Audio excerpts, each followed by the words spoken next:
Hello students, NS तथा GM classes में आपका स्वागत है। इससे पहले वाली क्लास के अंदर हम जो टॉपिक डिस्कस कर रहे थे वो टॉपिक था आपके पास में व्यतिकरण का गणितीय विश्लेषण। और व्यतिकरण के गणितीय विश्लेषण के अंदर हमने 3 मान निकाले थे, जिसमें आपके पास में फर्स्ट था कि जो परिणामी तरंग है उसका आपके पास में विस्थापन कितना होगा। तो आपके पास में परिणामी तरंग का जो विस्थापन आया था वो कितना था आपके पास में, y बराबर था आपके पास में r sin omega t plus में क्या आया था, थीटा आया था। उससे आगे आपके पास में सेकंड मान हमने निकाला था कि आपके पास में जो परिणामी आयाम है, जो आपके पास परिणामी तरंग थी उसका परिणामी जो आयाम है वो कितना आया था आपके पास में, r बराबर आया था आपके पास में under root a1 square plus में a2 स्क्वायर प्लस में 2a1 a2 और कितना आया था कोस 5। उससे आगे आपके पास में यहाँ पे जो परिणामी तरंग है, परिणामी तरंग की जो तीव्रता है, तीव्रता कितनी आई थी आपके पास में, I बराबर आ गया था आपके पास में मान यहाँ I1 प्लस में I2 प्लस में 2 under root I1 under root I2 और क्या आया था कोस 5 आया था। ये तीनों मान ध्यान रखना भाई, न्यूमेरिकल के अंदर सीधा मान डालेंगे और क्या करेंगे, सोल्व करेंगे। तो अब व्यतिकरण के अंदर अगला जो टॉपिक है वो है आपके पास में व्यतिकरण की घटना में ऊर्जा का वितरण।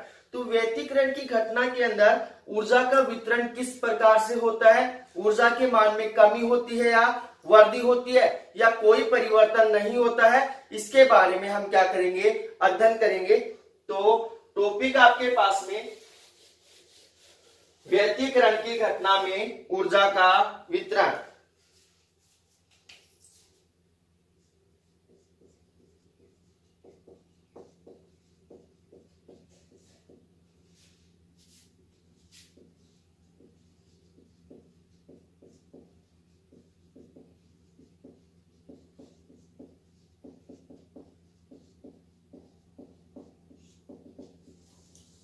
तो व्यतिकरण की घटना के अंदर ऊर्जा का वितरण किस प्रकार से होगा उसको अच्छे से समझना भी, कि व्यतिकरण की घटना के अंदर ऊर्जा नष्ट नहीं होती है, ऊर्जा की कोई क्षति नहीं होती है, परंतु जो ऊर्जा है वो अधिकतम मान से न्यूनतम मान की ओर क्या होती है, स्थानांतरित होती है, या न्यूनतम मान से अधिकतम मान की ओर क्या होती है, स्थानांतरित होती है। इसलिए आपके पास व्यतिकरण की घटना के अंदर जो ऊर्जा है वो क्या रहती है, संरक्षित रहती है। दोबारा से सुन लेना कि व्यतिकरण की घटना के अंदर ऊर्जा नष्ट नहीं होती है, परंतु जो ऊर्जा है वो अधिकतम मान से न्यूनतम मान की ओर या न्यूनतम मान से अधिकतम मान की ओर क्या होती है, स्थानांतरित होती है। इसलिए कुल ऊर्जा क्या रहती है, संरक्षित रहती है। तो यहां लिखेंगे कैसे, फिर इसका ग्राफ बनाएंगे। तो पहले इसको लिखेंगे, किस प्रकार से लिखेंगे देखना। यहां लिखेंगे व्यतिकरण की घटना में, व्यतिकरण की घटना में ऊर्जा नष्ट नहीं होती है,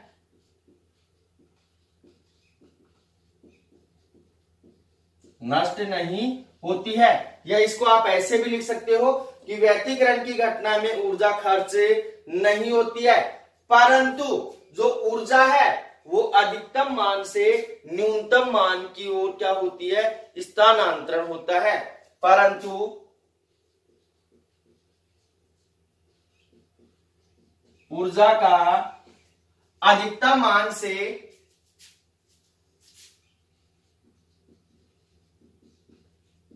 अधिकतम मान से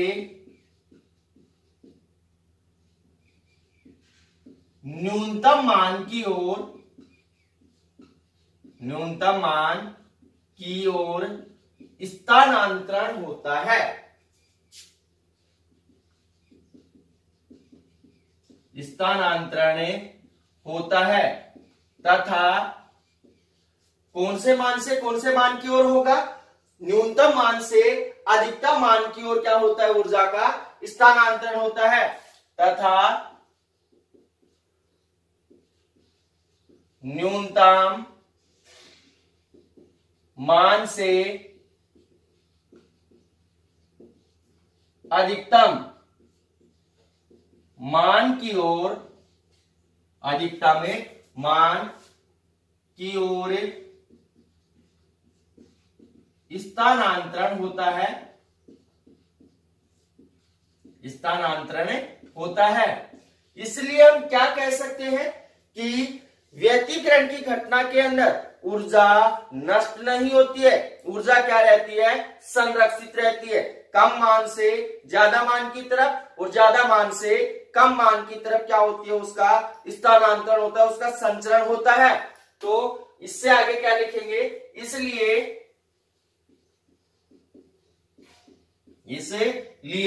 व्यतिकरण की घटना में ऊर्जा क्या रहती है? संरक्षित रहती है। इसलिए व्यतिकरण की घटना में ऊर्जा संरक्षित रहती है, या ऊर्जा संरक्षण के नियम की क्या करती है? पालना करती है। तो ऊर्जा संरक्षण का नियम क्या कहता है? न तो ऊर्जा को उत्पन्न किया जा सकता है और न ही नष्ट किया जा सकता है, बल्कि एक रूप से दूसरे रूप में क्या किया जा सकता है? स्थानांतरित किया जा सकता है। अब आपके पास में व्यतिकरण की घटना के अंदर हमने जो तीव्रता निकाली थी, तीव्रता और आपके पास में जो कलांतर है उसके मध्य क्या खींचते हैं? ग्राफ खींचते हैं। तो आपके पास में किस प्रकार से ग्राफ होगा, उस ग्राफ को अच्छे से समझना भाई। इस साइड मानिए आपके पास में क्या है? तीव्रता आई है, और इस साइड आपके पास में क्या है? कलांतर है। तो यहां पे आपके पास में मैंने दो बातें बताई हैं कि जो ऊर्जा है अधिकतम मान से न्यूनतम मान की ओर क्या होती है? स्थानांतरित होती है, या न्यूनतम मान से अधिकतम मान की ओर क्या होती है? स्थानांतरित होती है। तो आपके पास में इसका जो ग्राफ होगा इस प्रकार से होगा।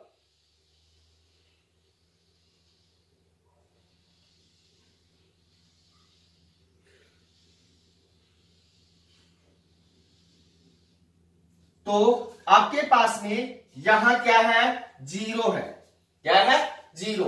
यहां कितना होगा आपके पास में? -पाई होगा, यहां -2 होगा, यहां -3 पाई होगा, आगे -4 पाई होगा, क्योंकि इस साइड आपके पास में पाई का मान क्या रहेगा? ऋणात्मक रहेगा। इस साइड आपके पास में कितना होगा? पाई होगा, यहां आपके पास में 2 पाई होगा, यहां कितना होगा? 3 पाई होगा, और इस साइड आपके पास में कितना होगा? 4 पाई होगा।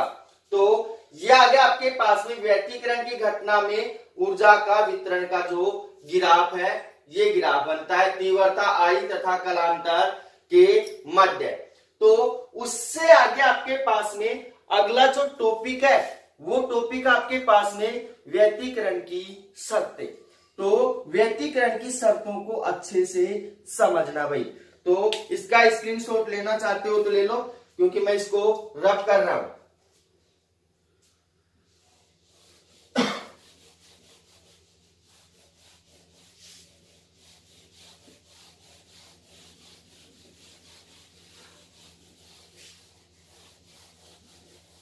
टॉपिक आपके पास में व्यतिकरण की शर्तें।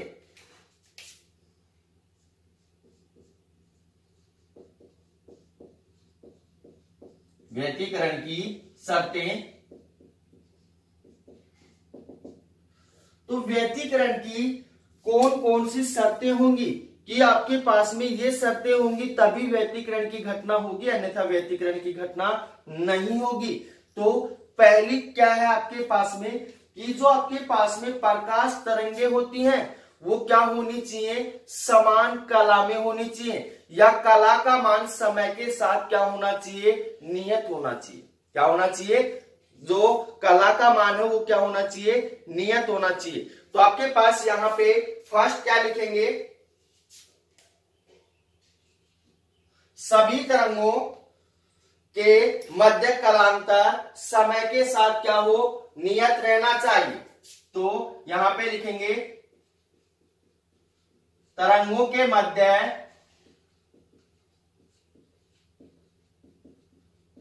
कलांतर का मान, तरंगों के मध्य कलांतर का मान समय के साथ नियत होना चाहिए, नियत होना चाहिए। तो फर्स्ट बात आपको समझ में आ गई होगी कि आपके पास में जो तरंगे हैं उनके मध्य जो कलांतर है उस समय के साथ क्या होना चाहिए, नियत होना चाहिए। कलांतर के मान में कोई परिवर्तन नहीं होना चाहिए। तो अब आपके पास में यहां क्वेश्चन बनता है कि कलांतर का मान समय के साथ कब नियत होगा। तो सोचो कब नियत होगा भाई, मैंने पीछे अभी आपको बताया था पिछले वाली कक्षा के अंदर, वहां मैंने एक टॉपिक पढ़ाया था कि कला संबंध तथा कला असंबंध स्रोत। तो अब आपके पास में यदि कला संबंध स्रोत होंगे तो आपके पास में जो कलांतर है वो समय के साथ क्या रहेगा, नियत रहेगा। समय के साथ क्या रहेगा, नियत रहेगा। परंतु अगर आपके पास में प्रकाश स्रोत कैसा है, कला असंबंध स्रोत है, तो आपके पास में जो कलांतर है वो समय के साथ क्या होता है, परिवर्तित होता है। और इसका उदाहरण भी मैंने आपको बताया था, यंग का द्विस्लिट प्रयोग। और कला असंबंध स्रोत के उदाहरण भी मैंने बताए थे, सूर्य, बल्ब, मोमबत्ती आदि से आपके पास में जो है वो कैसे आपके पास में कला असंबंधी स्रोत है। तो अब इससे आगे सेकंड बात क्या है कि सभी तरंगों की आवर्ती एक समान होनी चाहिए। सभी जो तरंगे आपके पास में आपतित हो रही हैं, इंसिडेंट हो रही हैं, उन सभी तरंगों की आवर्ती क्या होनी चाहिए, एक समान होनी चाहिए। तो सेकंड एरो का निशान लगाकर क्या लिखेंगे, सभी तरंगों की आवर्ती ओमेगा एक समान होनी चाहिए, एक समान होनी चाहिए। तो ये बात आपको अच्छे से समझ में आ गई होगी कि सभी तरंगों की आवर्ती क्या होनी चाहिए, एक समान होनी चाहिए। अब इससे आगे ध्यान से समझना, आवर्ती एक समान होगी तो आपके पास तरंग दैर्घ्य भी क्या होगा, एक समान होगा। तो अब आपके पास आगे क्या लिखेंगे, सभी तरंगों का तरंग दैर्घ्य लैम्डा का मान एक समान होना चाहिए। तो थर्ड हो जाएगा आपके पास में सभी तरंगों के तरंग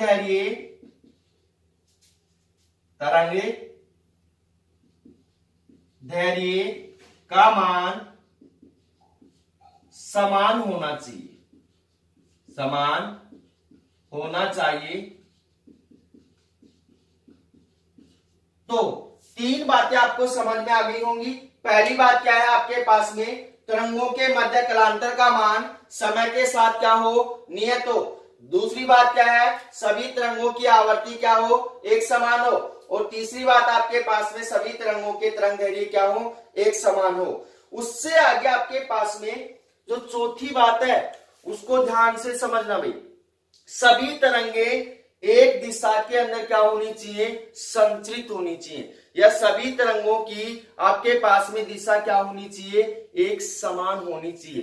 तो हम थर्ड फोर्थ बात लिखेंगे, सभी तरंगों की दिशा एक समान होनी चाहिए, या फिर आपके पास में सभी तरंगे एक ही दिशा में संचरित होनी चाहिए। तो यहां लिखेंगे सभी तरंगे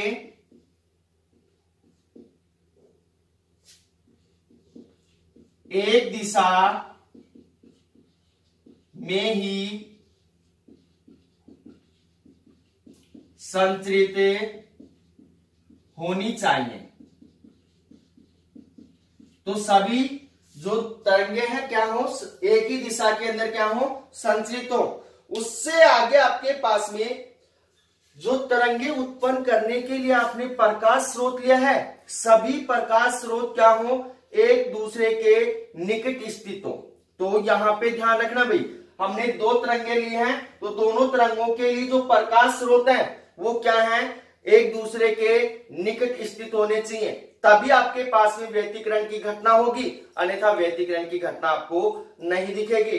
तो आगे क्या लिखेंगे, सभी प्रकाश स्रोत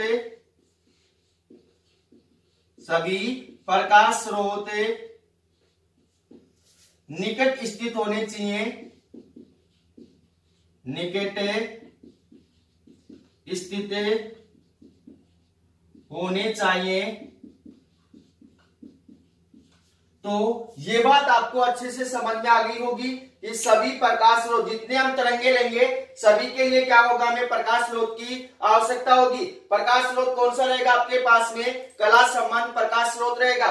तो सभी प्रकाश स्रोत निकट स्थित होने चाहिए। उससे आगे आपके पास में क्या लिखेंगे कि सभी तरंगों के आयाम लगभग क्या होने चाहिए, एक समान होने चाहिए या लगभग बराबर होने चाहिए।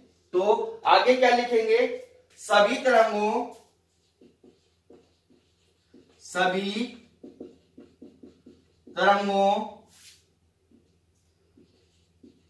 के आयाम लगभग समान होने चाहिए, समान होने चाहिए। तो ये क्या होगी आपके पास में, व्यतिकरण के लिए आवश्यक शर्तें। अगर ये बातें होंगी तभी आपके पास में व्यतिकरण की घटना आपको देखने को मिलेगी, अन्यथा व्यतिकरण की घटना देखने को नहीं मिलेगी।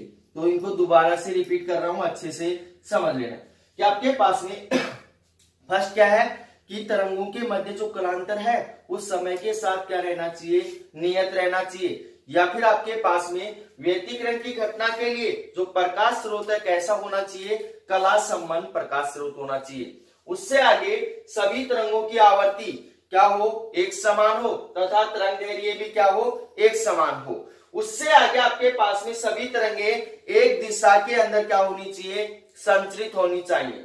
उससे आगे सभी प्रकाश स्रोत निकट स्थित होने चाहिए। उससे आगे सभी तरंगों के आयाम लगभग क्या होने चाहिए, समान होने चाहिए या बराबर होने चाहिए। तो ये हो गया आपके पास में व्यतिकरण की शर्तें। तो इसका स्क्रीनशॉट ले सकते हो आप। उससे आगे आपके पास में टॉपिक है यंग का द्विस्लिट प्रयोग। तो यंग का द्विस्लिट प्रयोग एक उदाहरण करवाया था, किसका उदाहरण है भाई आपके पास में, कला संबंध स्रोत का क्या ये उदाहरण है। तो अब इसके बारे में क्या करेंगे, हम चर्चा करेंगे। तो यंग का द्विस्लिट प्रयोग क्या है।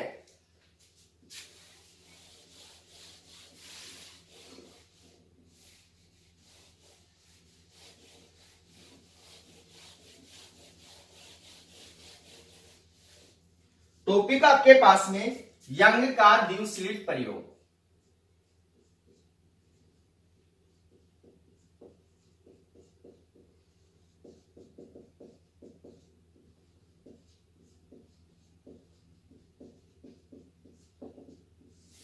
यहां पे यंग आपके पास में एक वैज्ञानिक का नाम है द्विस्लिट। द्विस्लिट का मतलब हुआ है दो झिरिया या दो छिद्र। द्विस्लिट का मतलब क्या है, दो झिरिया या दो छिद्र। तो आपके पास में यंग नामक वैज्ञानिक ने क्या प्रयोग किया है, उस प्रयोग को अच्छे से समझना। तो यंग नामक वैज्ञानिक ने एक प्रकाश स्रोत लिया है। क्या लिया है, प्रकाश स्रोत। डायग्राम भी साथ साथ बना देते हैं इसका। यंग नामक वैज्ञानिक ने एक प्रकाश स्रोत लिया है,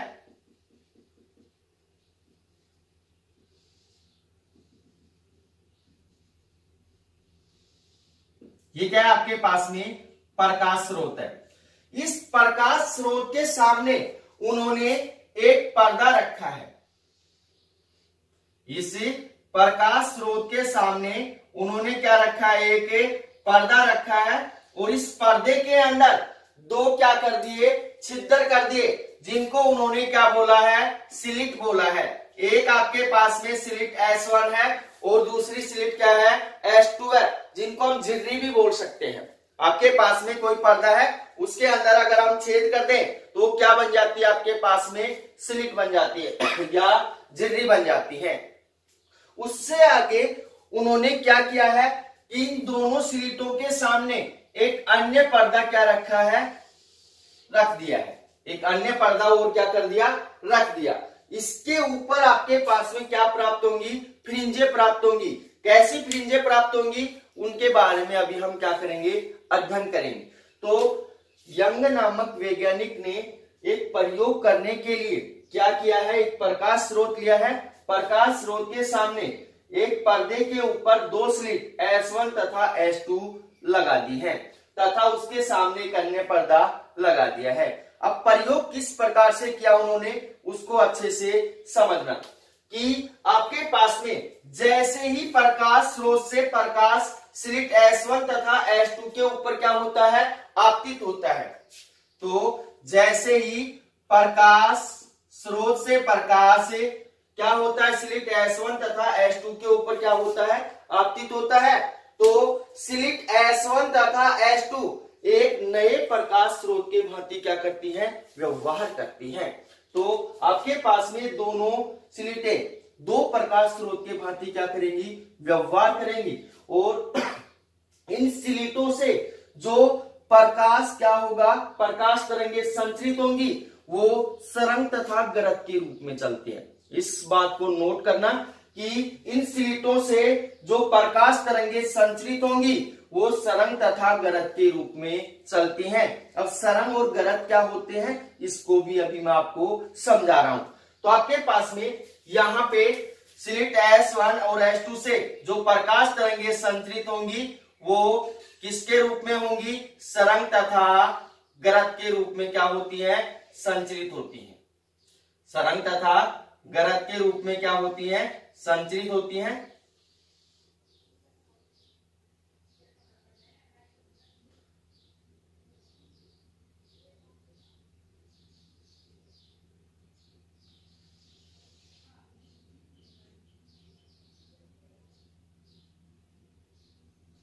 तो इसको एक बार रब कर देता हूं, दोबारा से बनाता हूं।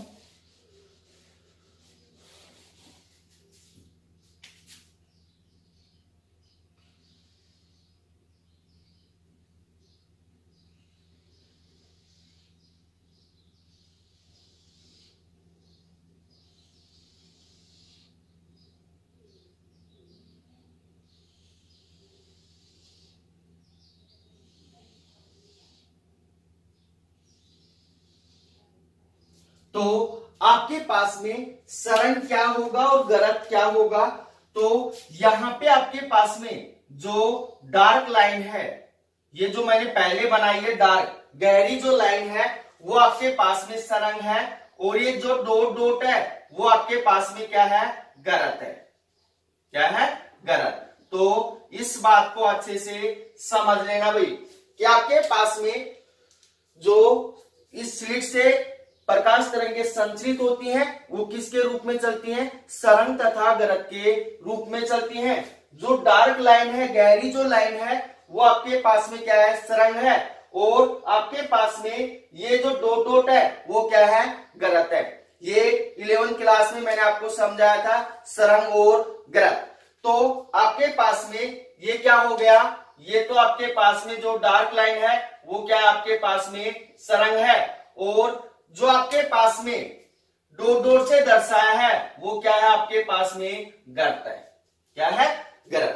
अब उससे आगे उन्होंने क्या बताया है उसको अच्छे से समझना भाई कि जिस बिंदु के ऊपर सरंग सरंग से और गरज गरज से मिलता है, जिस बिंदु के ऊपर सरंग सरंग से गरज गरज से मिलता है, उस बिंदु के ऊपर समपोषी व्यतिकरण होता है। तो यहाँ पे ध्यान देना कि आपके पास में यहाँ सरंग क्या हो रहा है, सरंग से मिल रहा है, और यहाँ भी सरंग सरंग से मिल रहा है, यहाँ भी सरंग सरंग से मिल रहा है, और यहाँ गरज गरज से मिल रहा है और गरज गरज से मिल रहा है। तो या जिस बिंदु के ऊपर सरंग सरंग से मिलता है तथा गरत गरत से मिलता है, उस बिंदु के ऊपर क्या होता है, समपोषी व्यतिकरण होता है।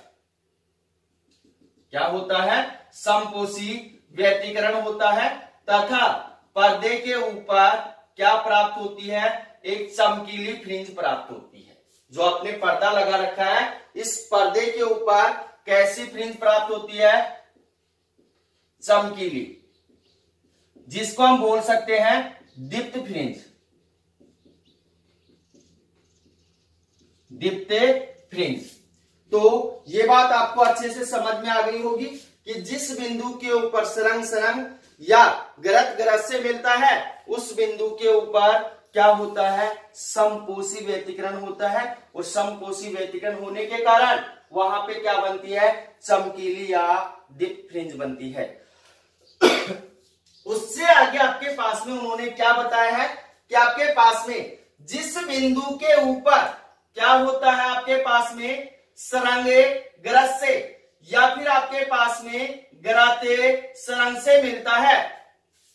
उल्टा बता दिया हुआ है यहाँ पे कि आपके पास में जिस बिंदु के ऊपर जो सरंग वो किससे मिले, गरज से, या जो गरत है वो किससे मिले, सरंग से मिले, उस बिंदु के ऊपर क्या होता है, विनाशी व्यतिकरण होता है। क्या होता है, विनाशी व्यतिकरण। यहाँ पे देखना कि ये क्या है, सरंग है वो किससे मिल रहा है, गरज से मिल रहा है। यहाँ पे आपके पास में जो सरंग है वो गरत है वो किससे मिल रहा है, सरंग से मिल रहा है। तब आपके पास में उस बिंदु के ऊपर क्या होता है, विनाशी व्यतिकरण होता है। और पर्दे के ऊपर हमें एक काली पट्टी दिखाई देती है, जिसे क्या कहते हैं, अदीप्त फ्रिंज कहते हैं।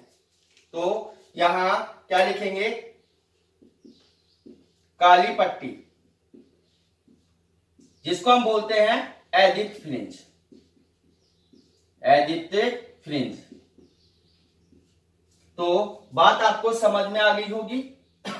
इस प्रकार से यंग के द्विस्लिट प्रयोग से दीप्त तथा अदीप्त फ्रिंजों का एक व्यवस्थित क्रम प्राप्त होता है। यहाँ पे आपके पास में इसके ऊपर जो पर्दा है, पर्दे के ऊपर दीप्त और अदीप्त फ्रिंजों का क्या होता है, एक व्यवस्थित क्रम प्राप्त होता है। अब यहाँ पे ध्यान रखना कि आपके पास में जिस तरंग का तरंग दैर्घ्य सर्वाधिक होगा, जिस तरंग का तरंग दैर्घ्य क्या होगा, सर्वाधिक होगा, उस तरंग की क्या होगी, आपके पास में उसकी पट्टी की चौड़ाई क्या होगी, अधिक होगी।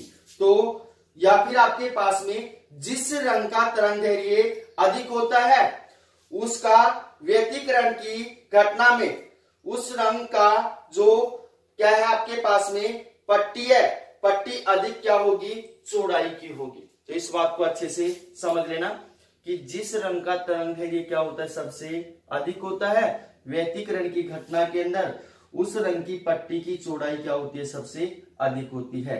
अब इसको लिखेंगे कैसे, इससे आगे आपके पास में इसी के अंदर टॉपिक है, अभी चौड़ाई निकालेंगे। जो फ्रिंज चौड़ाई अभी मैंने बताई आपको कि किसकी अधिक होगी, किसकी कम होगी, तो आगे इसमें टॉपिक है फ्रिंज चौड़ाई, तो वो भी पढ़ेंगे। तो पहले इसको अच्छे से लिखना सीखो भाई कि किस प्रकार से लिखेंगे। तो यहां पे आपके पास में इस साइड से थोड़ा सा रब कर देता हूं। दिखाए गए चित्र में एस, यहां पे जो एस है एक वर्णी प्रकाश स्रोत है। तो यहां लिखेंगे दिखाए गए चित्र में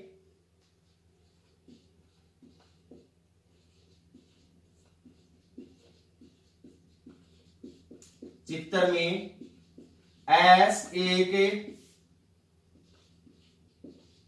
वर्णी प्रकाश स्रोत है, प्रकाश स्रोत है। उससे आगे आपके पास में इस प्रकाश स्रोत एस के सामने एक पर्दे पर दो स्लिट S1 तथा S2 रखी गई है।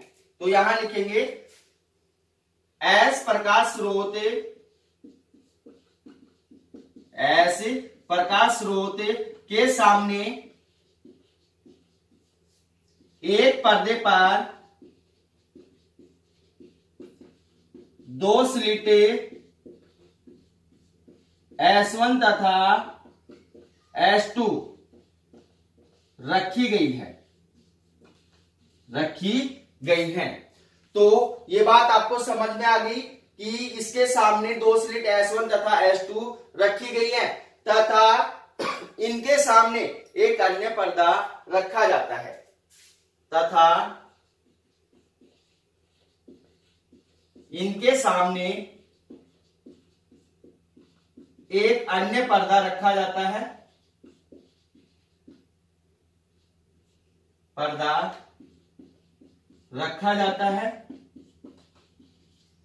उससे आगे ध्यान से समझना कि दोनों स्लिट S1 तथा S2 दो प्रकाश स्रोत की तरह क्या करती है, कार्य करती हैं। या फिर आपके पास में इसको ऐसे लिख सकते हैं, ये स्लिट या झिर्री दो प्रकाश स्रोत की तरह क्या करती है, कार्य करती है। तो यहां लिखेंगे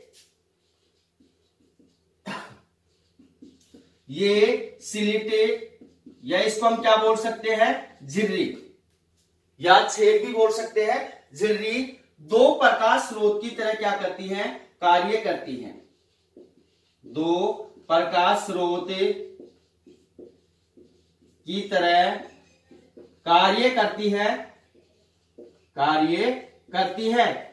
अब आपके पास इससे आगे ध्यान से समझना कि इन स्लिटों से जो तरंगे क्या होती है, संचरित होती हैं। इन स्लिटों से तरंगे क्या होती है, संचरित होती हैं। तो किसके रूप में चलती हैं, सरंग तथा गरज के रूप में क्या होती हैं, संचरित होती हैं। तो इससे आगे क्या लिखेंगे, इन स्लिटों से उत्पन्न होने वाली तरंगे सरंग तथा गरज के रूप में संचरित होती है। तो यहां लिखेंगे इन स्लिटों से उत्पन्न होने वाली तरंगे सरंग तथा गरज के रूप में क्या होती हैं, संचरित होती हैं। सरंग तथा गरज के रूप में संचरित होती हैं। तो सरंग आपको समझ में आ गया होगा कि जो डार्क लाइन है वो क्या है, आपके पास में सरंग है, और जो डॉट डॉट है वो क्या है, आपके पास में गरज है। उससे आगे आपके पास में जिन बिंदुओं पर सरंग से और गरज से मिलता है, उन बिंदुओं पर क्या होता है, समपोषी व्यतिकरण होता है। और समपोषी व्यतिकरण होने के कारण सामने जो पर्दा लगाया आपने, उस पर्दे के ऊपर क्या होती है, चमकीली पट्टी प्राप्त होती है, जिसको क्या कहते हैं, दीप्त फ्रिंज कहते हैं। तो आगे लिखेंगे कि जिन बिंदुओं पर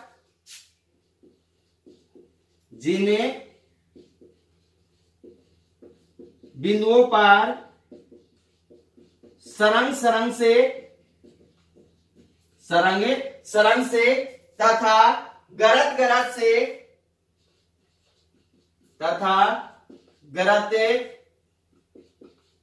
गरज से मिलते हैं, उन बिंदुओं पर क्या होता है, समपोषी व्यतिकरण होता है। उन्हें बिंदुओं पर समपोषी व्यतिकरण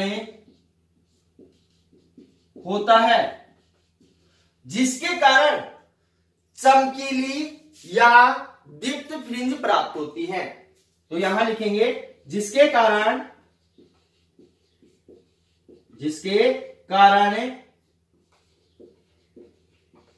चमकीली या दीप्त फ्रिंज प्राप्त होती है।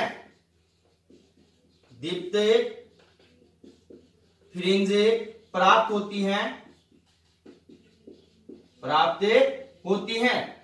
तो एक बात आपको समझ में आ गई होगी। उससे आगे आपके पास में इसी प्रकार जिन बिंदुओं के ऊपर सरंग गरज से या गरज सरंग से क्या करते हैं, मिलते हैं, उन बिंदुओं पर क्या होता है, विनाशी व्यतिकरण होता है, जिसके कारण आपके पास में क्या होती है, एक काली पट्टी या अदीप्त फ्रिंज प्राप्त होती है। तो आगे क्या लिखेंगे, इसी प्रकार इसी प्रकार जिन बिंदुओं पर सरंग गरज से तथा गरत सरंग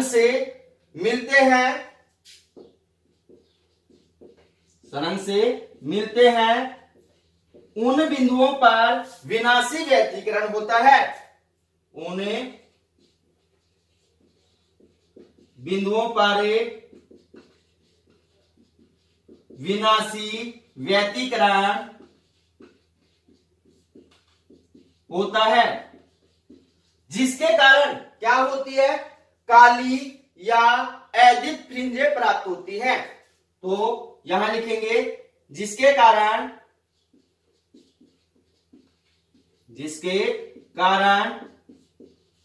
काली या अदित फ्रिंजें प्राप्त होती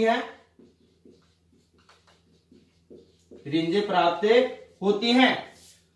इस प्रकार यंग के द्विस्लिट प्रयोग से दीप्त तथा अदीप्त फ्रिंजों का एक व्यवस्थित क्रम क्या होता है, प्राप्त होता है। तो इसको हम किस प्रकार से लिख सकते हैं, इसलिए इस प्रयोग में दीप्त तथा अदीप्त फ्रिंजों का क्या होता है, एक व्यवस्थित क्रम प्राप्त होता है। तो यहां लिखेंगे इसलिए इस प्रयोग में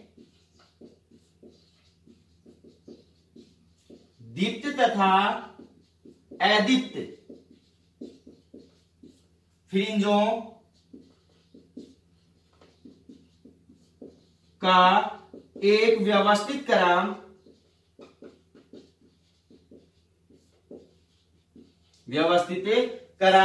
प्राप्त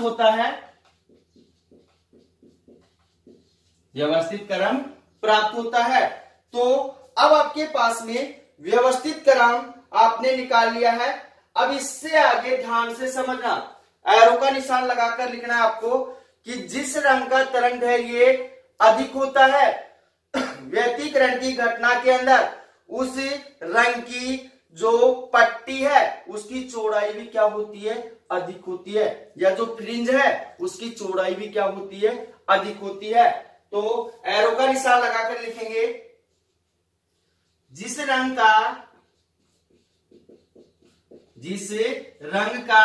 तरंग दैर्घ्य अधिक होता है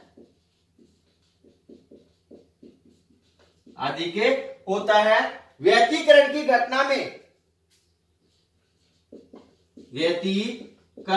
घटना में उस रंग का आपके पास में जो फ्रिंज चौड़ाई है या उस रंग की जो पट्टी की चौड़ाई है वो क्या होती है, अधिक होती है। उस रंग की पट्टी या इसको हम बोल सकते हैं फ्रिंज की चौड़ाई अधिक होती है। की चौड़ाई क्या होती है, अधिक होती है। तो ये होगा आपके पास में यंग का द्विस्लिट प्रयोग। तो इससे आगे आपके पास में इसी के अंदर लास्ट के अंदर मैंने क्या लिखा है, जिस रंग का तरंग दैर्घ्य अधिक होता है व्यतिकरण की घटना के अंदर, उस रंग की पट्टी या फ्रिंज की चौड़ाई क्या होती है, अधिक होती है। तो अब इसी के अंदर अगला टॉपिक है फ्रिंज चौड़ाई। फ्रिंज चौड़ाई को पढ़ेंगे हम कल, क्योंकि काफी लंबी क्लास हो जाएगी। तो अगर आज जितने भी टॉपिक पढ़ाए गए हैं इन टॉपिकों के अंदर आपको प्रॉब्लम है तो आप कमेंट्स करके व्हाट्सएप पे मैसेज करके बता सकते हैं। तो अगर वीडियो आपको पसंद आया है तो वीडियो को लाइक कीजिए, शेयर कीजिए तथा हमारे YouTube चैनल को सब्सक्राइब कीजिए। तो मिलते हैं एक छोटे से ब्रेक के बाद। धन्यवाद।